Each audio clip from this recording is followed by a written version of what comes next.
I've always been fascinated by American history. It is one of the few things that in school I was very much interested in. The history was always able to keep my interest. I was always fascinated to learn what happened in the past. Primarily, my favorite part was the Civil War. Of course, that is a very interesting time in the country's history. I think everyone, to some degree or extent, is fascinated by the Civil War.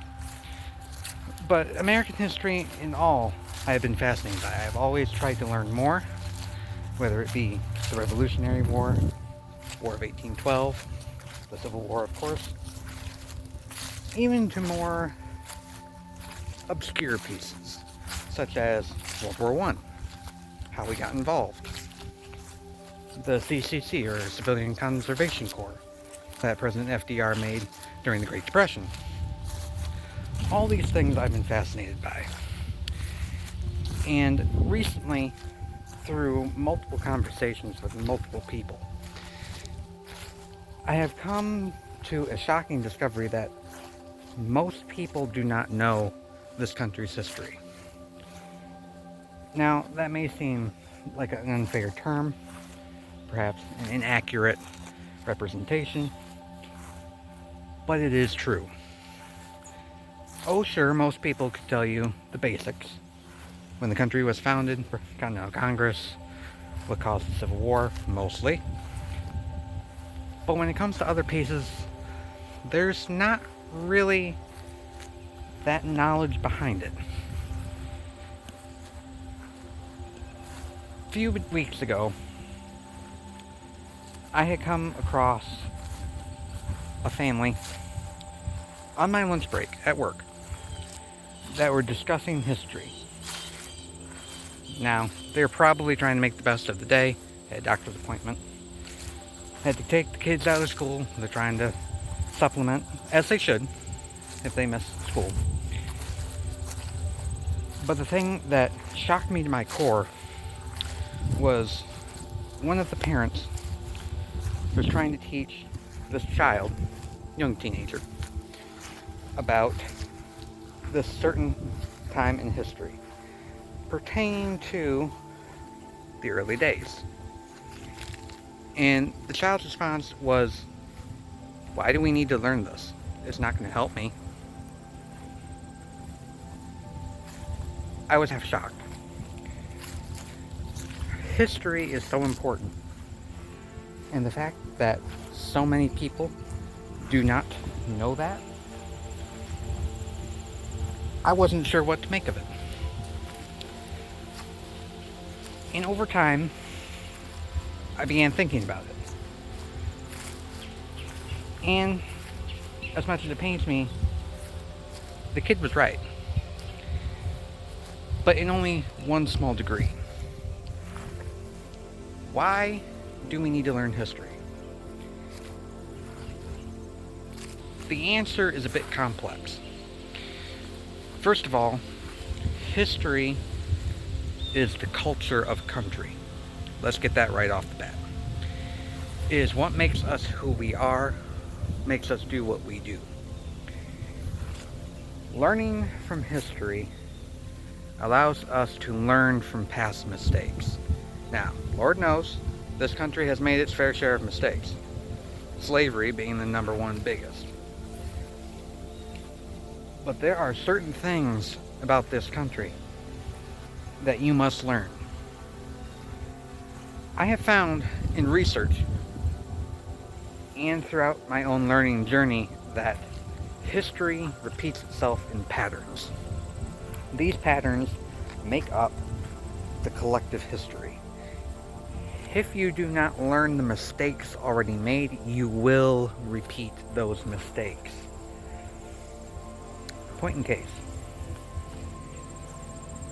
Two political parties, both very staunch in their opinions, both very much wanting their way. One party wins in the presidential election. The other one has lost. But they don't like how it went down. They don't like the loss. They want to get rid of it. Next thing you know, violence has ensued. People have taken sides, and now the country has split apart. Now, you may be thinking I'm talking about the presidential election in 2020. I'm not. I'm referring to the presidential election in 1860. Of course, most of us should know that that is what led to the American Civil War. That has correlated so much to recent history, and the fact that this teenager could not see that didn't sit right with me. So, I had an idea. Since most ways to learn history and information revolve around textbooks and in a classroom, or perhaps a documentary you may find on YouTube, those are good ways to learn. Please do not get me wrong with that. Those are beautiful ways to learn. I learned a lot that way.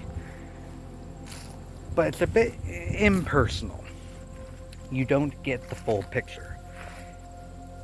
And I wanted to bring that full picture to a lot more people. Experience the past in ways that perhaps you normally wouldn't. I'll give you another example. Take Gettysburg. Of course, we all know Gettysburg, the turning point in the Civil War on the Eastern Front. Biggest, bloodiest battle of the entire Civil War. That battle, you can look at the maps, you can look at the textbooks and learn all about that. Of course, they all say, this is what caused this to happen, why it was so hard to confront this position. That's fine. But as a visual learner like myself, that didn't really help me a whole lot. Sure, I could see where terrain might have an impact.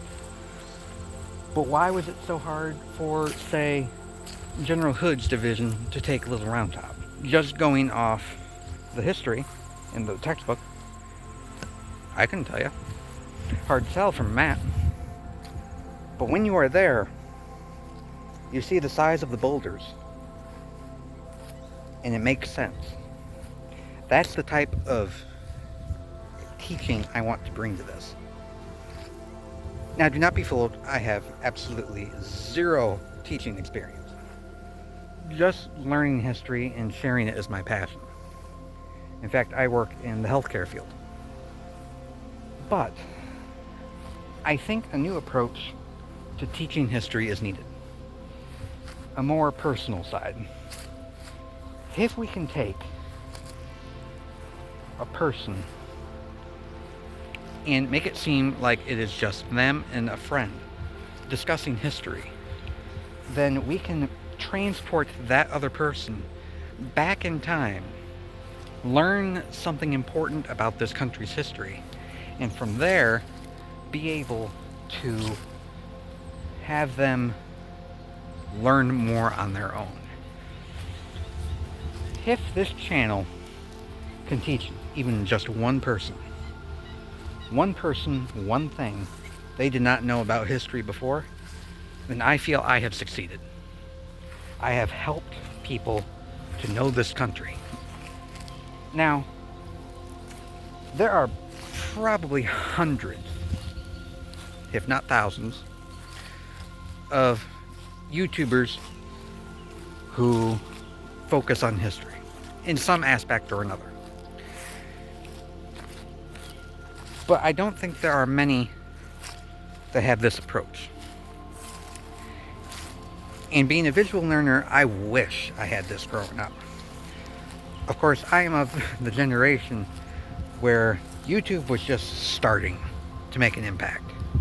We didn't have a whole lot of it. Now, we are, if you pardon my phrase, in the golden era of education. Literally anyone at any time can pick up a cell phone, computer, tablet, whatever, and they can look up any information they want. But what would prompt them to do so? Well, an interest is a good way to start off. American history is very diverse. That is a good starting point. If you understand American history, you can then branch off into other countries' histories. Then you can start applying it to world history. What was going on at the time? Now, with this goal in mind, with the channel, I thought long and hard about what to name it. First, I thought maybe about Michigan's history. What could I bring to it, since Michigan is my native state? What would fit? And after weeks of looking into things and brainstorming, I came up with American Archive, because I will be focusing mostly on American history. And Archive is a collection of information. Therefore, each video where I take you to a different location would be like an archive entry on a specific location. The primary goal that I have for this channel is to start off at the beginning. We will be doing the Revolutionary War, the War of 1812, the Civil War, focusing on those first. If you understand the beginning, you will have a strong likelihood of understanding the middle and the end. The beginning is where everything counts. Now, that being said, I know most people will know some of the beginning. In school, from what I remember, they teach you about the Revolution, the Continental Congress, what led to it, all the taxation without representation. I don't feel I need to go over that a whole lot. Now, the War of 1812. I personally did not learn a whole lot about that in school. The extent of my knowledge I learned in school was we had a War of 1812, the British were the aggressors, and it ended at the Battle of New Orleans. That was it. And for years after learning that, I thought that was all there was to it. Since I have left school, I have learned a great deal more about that. And I think it would help others to learn about that war as well.